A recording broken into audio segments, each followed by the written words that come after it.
Hi friends, তোমরা কেমন আছো? আমি তো ভালো আছি আর আশা করি তোমরাও ভালো আছো। এই যে লোটে মাছ নিয়ে এসেছিলাম বাজার থেকে আজকে, অন্য আর কোনো কালেকশন পাইনি মাছের। তো এবারে লোটে মাছগুলো হচ্ছে নুন হলুদ আর কাঁচা সরষা তেল দিয়ে একটু ম্যারিনেট করে রেখে দিলাম। ধুয়ে নিলাম লোটে মাছগুলোকে আর হচ্ছে নুন হলুদ আর সরষা তেল দিয়ে এটাকে ম্যারিনেট করে রেখে দিলাম। ম্যারিনেট করে কিছুক্ষণ রেখে দেবো। এখন হচ্ছে আদা রসুন পেঁয়াজ কাঁচা লঙ্কা মাংসের মশলার মতনই পেস্ট করব, করে তারপর রান্নাটা করব। এবার আমি আদা রসুন পেঁয়াজ এবারে কাঁচা লঙ্কা দিয়ে দেবো। এই যে কাঁচা লঙ্কা আদা রসুন পেঁয়াজ কাঁচা লঙ্কা দিয়ে আমি একটু মশলাটা কষিয়ে নিচ্ছি। একটু লো ফ্লেমে মশলাটা কষিয়ে নিচ্ছি, জল দিয়ে আবার সেটাকে কষাবো। এবার একটু হলুদ নুন জিরে ধনে গুঁড়ো একটু দিয়ে দেবো এর মধ্যে।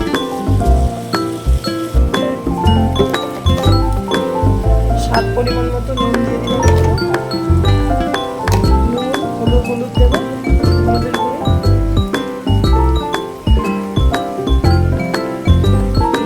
দিয়ে দিলাম, জিরে ধনে গুঁড়ো দিয়ে দেবো। আগে টমেটোটা দিয়ে দিই, এটাকে কষিয়ে নিই টমেটোটাকে ভালো করে, জিরে ধনে দিয়ে দেবো, নুন হলুদটাকে মিক্স করে নিই।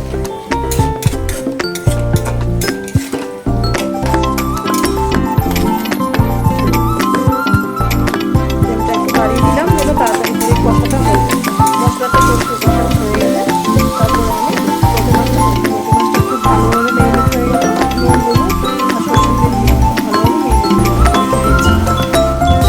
এবার আমি একটু কাশ্মীরি লঙ্কা গুঁড়ি দিয়ে দিলাম, কাশ্মীরি গুঁড়ি দিলাম, এটা দিয়ে আমি একটু মশলাটাকে কষিয়ে নিচ্ছি।